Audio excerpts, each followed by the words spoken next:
প্রশ্ন করার আগে তোমার একটা কথা বলি, আমারে কিছু জিজ্ঞেস করো না, আমি সব করেছি। এমন কোন পাপ নাই যে পাপ আমারে দিয়ে হয় নাই। তোমার রহমত দিয়ে তুমি জান্নাতে পাঠাবা, তোমার দয়ায় জান্নাতে যেতে চাই, আমল দিয়ে না। পারবেন বলতে? কিয়ামতের দিন আমরা বলবো, আল্লাহ আমার আমল দিয়ে জান্নাত চাই না, আমি তোমার দয়া দিয়ে জান্নাত চাই। তোমার দয়া ছাড়া আমার কোনো উপায় নাই। কারণ আল্লাহ যদি বিচার করে বাঁচার কারো উপায় নেই। আল্লাহ যদি বলে ফেলেন তুই এটা করলি কেন, ওখানে গেলি কেন, কোরআনে 1000 বার নিষেধ করলাম তারপরেও এই পাপে জড়ালি কেন, এরকম প্রশ্ন ছুড়ে দিলে আমার উত্তর আছে? বাঁচার কোনো উপায় আছে? রোজ হাসরে হে আল্লাহ আমার করোনা বিচার, আল্লাহ করোনা বিচার,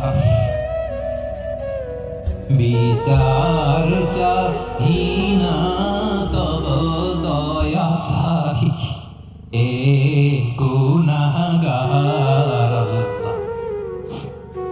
করোনা বিচার। আপনার আমল দিয়ে জান্নাতে যাবেন? কি দিয়ে যাবেন?